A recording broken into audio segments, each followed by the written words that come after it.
सर्व महामानवांना त्रिवार अभिवादन करते. सर्वांना क्रांतिकारी जय भीम. जय भीम. शालेय स्तरावर अगदी गावखेड्यामध्ये शेतकरी कुटुंबापासून ते रशिया मॉस्कोपर्यंत हा जो प्रवास आहे, हा जो प्रवास माझ्यासाठी खूप आव्हानात्मक असला तरी तो मी पेलवून नेलेला आहे. आणि तो पेलवताना शालेय अवस्थेपासून जे क्रीडा क्षेत्रामध्ये नाविन्यपूर्ण राज्यस्तर राष्ट्रीय स्तर जो कामगिरी मी बजावली होती आणि शाळेचं नाव रोशन केलेलं होतं, तालुक्याचं नाव रोशन केलं, त्याबरोबर जिल्ह्याचं नाव रोशन करत करत काहीतरी पुढे करायचं म्हणून सुजातदादा मी 12वी नंतर पोलीस भरतीला मुंबईमध्ये आली. पोलीस भरतीला आल्यानंतर जो प्रवास होता तो कठीण होता आणि त्या प्रवासानंतर अपूर्ण शिक्षण होतं ते पूर्ण करत करत मी माझा प्रवास सुरू केला. पण ॲथलेटिक जे काही माझे स्पोर्ट्स होते, सांघिक होते, कबड्डी खो खो होते, ते थांबवले नव्हते. कुठल्याही क्षणी परिस्थितीवर मात करून आपण जे काही माझ्या कलागुणांना वाव द्यायचा होता तो मी थांबवला नाही आणि तो मी थांबवणार पण नाही आहे.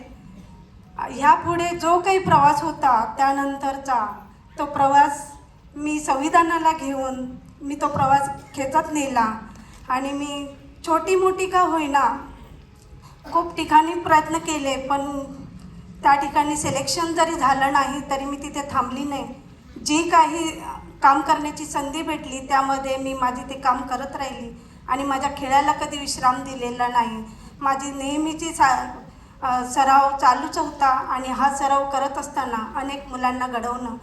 ज्या परिस्थितीमध्ये मी चालली होती, जातीयतेचे चटके पण तिथे झेलले होते, पण खच्चीकरण करून स्वतःच घेतलं नाही आहे आणि हे खच्चीकरण करून न घेतल्यामुळे आज मी या स्टेजवरती उभी आहे आणि या स्टेजवर मला देण्याचं काम सुजातदादांनी केलं.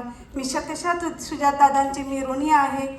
आणि असं करत करत ॲथलेटिक खेळत खेळत मी पॉवर लिफ्टिंग 2016पासून माझे गुरु पौर्णिमा राणे इथे उपस्थित असतील आणि नक्कीच आहेत. त्यांनी माझे कलागुण ओळखले आणि बोललेत की इथे तुझं चांगलं परफॉर्मन्स आहे, तू वेट लिफ्टिंग का नाही करत आहेस, पॉवर लिफ्टिंग का नाही करत आहेस. तर मी कुठे तिथे आईवडिलांच्या परिस्थितीने आम्ही तेव्हा माझे बाबा खणीचं काम करत होते, ते खणीचे दगड इथून उचलून पुढे ढकलायचे. हे लहानपणापासूनचं अवजड वस्तूंची सवय होती आणि ते पॉवर लिफ्टिंगमध्ये मी इझिली तो प्रॅक्टिस करून नियमित प्रॅक्टिस करून हा इव्हेंट्स मी आतापर्यंत सादरीकरण करत आहे. आणि माझे गुरु, माझे मान्यवर छत्रपती पुरस्कार रवींद्र करमळकर सर ह्यांनी मला कबड्डीमध्ये पुढे नेण्याचं काम केलेलं आहे आणि ते करत आहेत. असे मला जरी उशिरा गुरु लाभलेत, जरी मार्गदर्शक लाभलेत, तरी मी जेव्हा मला मार्गदर्शक लाभलेत त्या संधीचा मी सदुपयोग केला आणि माझ्या ज्या ज्या कलागुण आहेत त्या जपण्याचा प्रयत्न केला. आणि अशीच संधी मला 2025 3 डिसेंबरला मला रशिया जाण्याचा मौका भेटला. जाण्यासाठी पण आव्हान होतं, पण तो आव्हान स्वीकारण्याची मी धाडस ठेवलं होतं आणि 2 दिवस उपाशी राहून सुद्धा मी रशिया मॉस्कोमध्ये 6 डिसेंबर सकाळी 10 वाजता आमचं सादरीकरण चालू झालं. भारत देशासाठी उभं राहण्याची संधी मला भेटली आणि 2 गोल्ड सुवर्णपदक आणि 1 रौप्य पदक मी आपल्याला मिळवून दिलेलं आहे.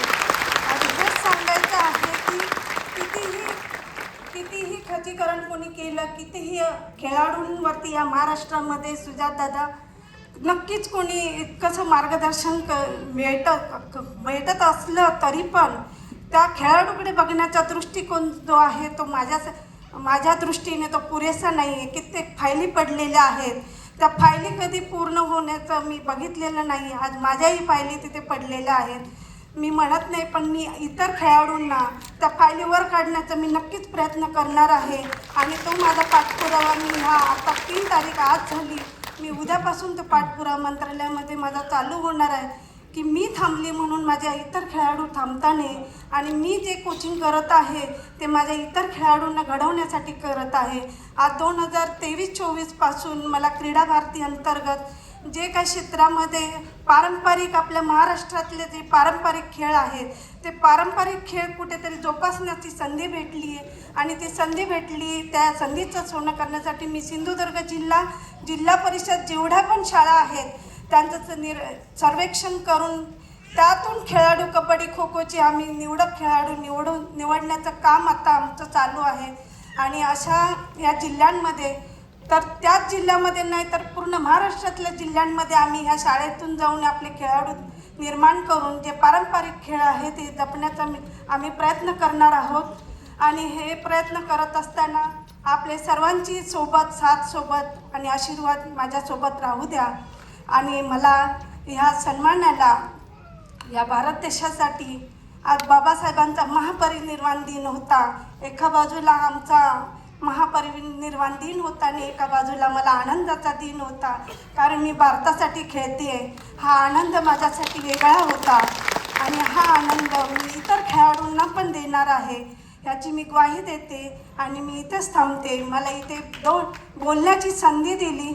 प्रवास खूप मोठा आहे पण वेळेचं भान ठेवून मला इथे बोलण्याची संधी दिली यासाठी मी स्नेहलताई, सुजातदादा आणि सर्व व्यवस्थापक पदाधिकारी या सर्वांचं आणि वंचित बहुजन आघाडी आयोजित मुंबई प्रदेश या सर्वांचं मी धन्यवाद देते आणि शतशः आभार मानते. धन्यवाद. पुढच्या वाटचालीसाठी तुम्हाला खूप खूप